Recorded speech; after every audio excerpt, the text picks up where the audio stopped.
Imagine waking up in a world where everything looks the same, but you feel nothing.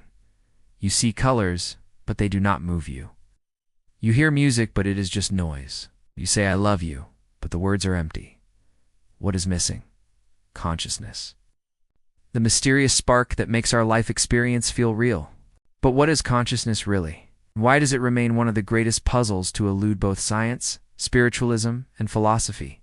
Join us as we journey into the mind of a leading thinker, namely David Chalmers. Chapter 1. The Mystery of Experience. Consciousness is the most intimate part of our existence. It is the feeling of being alive, the taste of chocolate, the pain of heartbreak, the thrill of discovery. Yet for all its familiarity, consciousness is also the most perplexing. How can a lump of gray matter inside our skulls produce the vivid world of sights, sounds, and feelings we experience every day? David Chalmers, an Australian philosopher, has spent decades grappling with this enigma. He is not alone. Scientists, philosophers, and mystics have pondered consciousness for centuries. But Chalmers brought a new clarity to the debate, famously calling consciousness the hard problem. While we can explain how the brain processes information, controls movement, or stores memories, we are unable to explain why all this should be accompanied by subjective experience. Chapter 2. The Hard Problem. In 1994, Chalmers electrified the world of philosophy with a simple but profound distinction between the easy problems and the hard problem of consciousness. The easy problems, he argued, are those that can be solved by understanding the brain's mechanisms, such as how we recognize faces, how we focus attention, or how we report our thoughts. These are challenging, but in principle, they are tractable. The hard problem, by contrast, is why any of this should feel like anything at all. Why does information processing in the brain give rise to a first-person perspective? Why are we not just zombies, going through the motions without any inner life? Chalmers' framing forced scientists and philosophers to confront the limits of their explanations. It was not enough to map brain activity. They had to explain experience itself. Chapter 3. What is consciousness? So what is consciousness? Chalmers defines it as subjective experience. It is not just the ability to process information or respond to stimuli. It is the inner movie playing in your mind.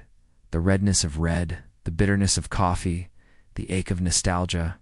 This is what philosophers call qualia, the raw feels of experience. Chalmers argues that consciousness is a fundamental feature of the universe, not something that can be reduced to simpler physical processes. Just as physics takes space, time, and mass as basic, perhaps we need to take consciousness as basic too.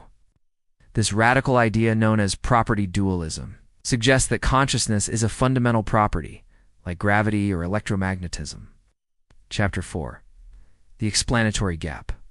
One of the most striking insights from Chalmers is the explanatory gap.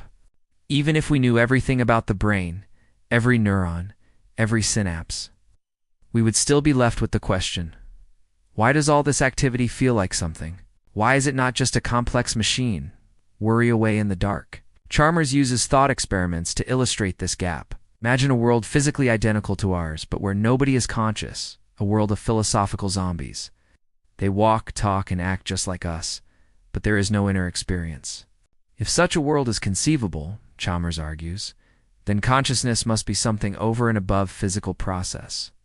Chapter 5. Theories and Speculations. Chalmers does not just pose problems, he explores possible solutions. One is panpsychism, the idea that consciousness is a fundamental property of all matter. Maybe even electrons and atoms have tiny glimmers of experience. This sounds bizarre, but Chalmers points out that every theory of consciousness is strange in its own way. If we cannot reduce consciousness to physics, maybe we need to expand our view of what the universe is made of. Another approach is information theory. Chalmers suggests that consciousness might be closely tied to the processing of information. Perhaps certain patterns of information, when organized in the right way, give rise to experience. This idea has inspired research in neuroscience, artificial intelligence, and even quantum physics. Chapter 6. Consciousness and the Brain. Despite the mysteries, Chalmers acknowledges the deep connection between consciousness and the brain. Brain injuries, drugs, and meditation can all alter consciousness. Neuroscientists have identified neural correlates of consciousness, patterns of brain activity that go hand in hand with experience. But correlation is not explanation. The challenge is to move from mapping consciousness to understanding it. Chalmers is optimistic that science will make progress. He supports interdisciplinary research, bringing together philosophy, neuroscience, psychology, and computer science. He is also open to the idea that new scientific revolutions, like those that gave us relativity or quantum mechanics, may be needed to crack the mystery. Chapter 7. Artificial Intelligence and the Future. As artificial intelligence advances, the question of machine consciousness becomes urgent. Could a computer ever be conscious? Chalmers thinks it is possible. If consciousness is tied to information processing, then sufficiently complex machines might have experiences. But how would we know? Could a robot ever truly feel, or would it just simulate feeling? He warns against anthropocentrism, the assumption that only biological brains can be conscious. He urges us to keep an open mind and to develop tests for consciousness that go beyond behavior. The future may bring new forms of mind, challenging our assumptions about what it means to be conscious. Chapter 8. The Philosophical Implications. The study of consciousness is not just an academic puzzle. It has profound implications for ethics, identity, and the nature of reality. If animals are conscious, how should we treat them? If machines become conscious, what rights should they have? If consciousness is fundamental, what does that say about the universe itself? Chalmers' work invites us to rethink our place in the cosmos. Are we just clever animals, or are we bearers of a mysterious spark that pervades reality? Is consciousness an accident or a clue to something deeper? Chapter 9. Criticisms and Controversies. Not everyone agrees with Chalmers. Some scientists argue that the hard problem is a mirage, that once we understand the brain, consciousness will fall into place.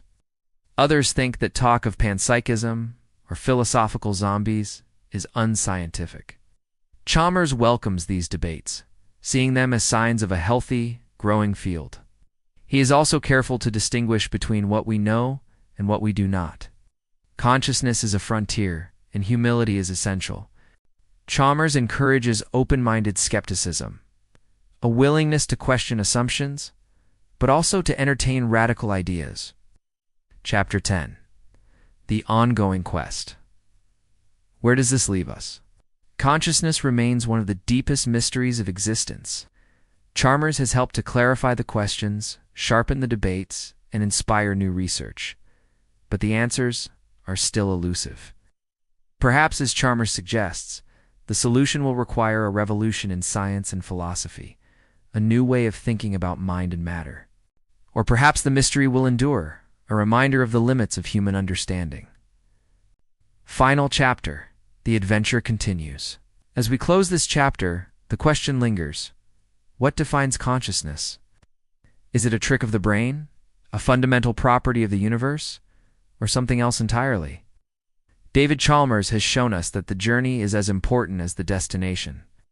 The search for consciousness is a grand adventure, one that challenges our assumptions, expands our horizons, and invites us to wonder.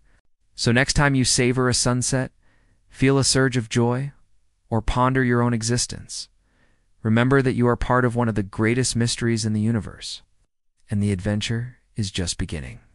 Stay tuned as we dive deeper into the science, philosophy, and future of consciousness. The mind is a frontier, and the journey has only just begun.